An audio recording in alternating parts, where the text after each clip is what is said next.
الحمد للہ رب العالمین۔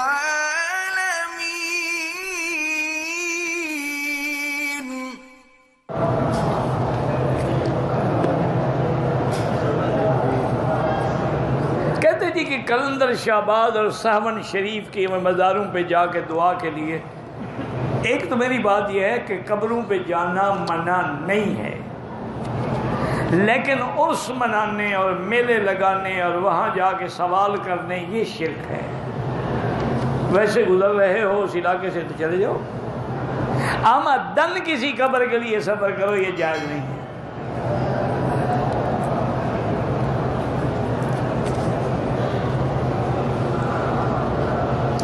اگر ٹوپی نہ ہو اور عام لباس میں طواف کریں بالکل جائز ہے۔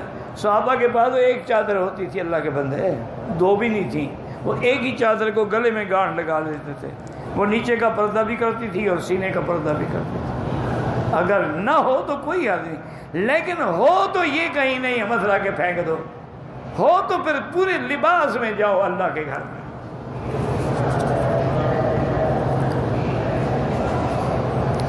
لڑکی کے رشتے کے لیے سب سے بہتر عمل جو ہے 2 رکعت صلاۃ الحاجہ پڑھ کے روزانہ 3 دفعہ سورۃ الرحمن پڑھ کے دعا مانگا کریں۔ ماں بھی پڑھے، باپ بھی پڑھے، وہ لڑکی خود بھی پڑھے۔ اور ایک میری بات یاد رکھیں، ناراض بھی نہ ہونا، آج کل جو لوگ آئیڈیل کی تلاش میں ہیں نا، لڑکیاں بھی آئیڈیل ڈھونڈتی ہیں اور ماں باپ بھی آئیڈیل ڈھونڈتے ہیں، بڑا آدمی ہو، محل ہو، کاڑیاں ہوں، یہ چھوڑ دو، بس یہ دعا کرو کہ اللہ دین والا رشتہ نصیب کرے، بس پھر انشاءاللہ کوئی مشکل ہی نہیں ہوگی۔ مشکل یہی ہے، ورنہ آپ اپنے علاقے کے مدرسے میں چلے جائیں، ہمارے ہاں تو یہی ہوتا تھا کہ جب لڑکی جوان ہوئی انہوں نے آگے استاد سے کہا حضرت بھی لڑکی بالغ ہو گئی ہے، کوئی لڑکا اچھا شریف ہو نکاح کر۔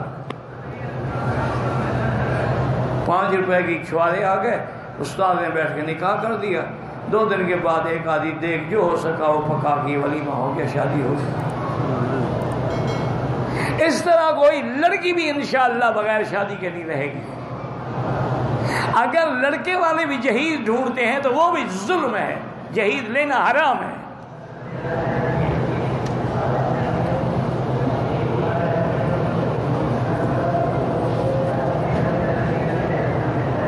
میں نے سر منڈانے سے پہلے احترام حضرات، بعد میں سر منڈایا، کتنی دیر بعد؟ تھوڑی دیر بعد تو کوئی حرج نہیں۔ جبل رحمت پہ نفل پڑھنا بدعت ہے۔ کہتے کہ صبح کی اذان کے وقت کتے بھونکتے ہیں، کیوں کرتے ہیں؟ تو کتوں سے پوچھو جو بھونکتے ہیں، ان سے جا کے بات کرو نا۔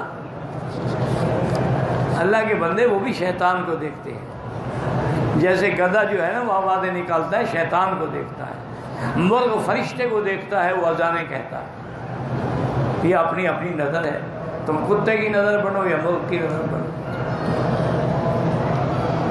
آج کل تو سب سے زیادہ محبوبی لوگوں کو کتے ہیں۔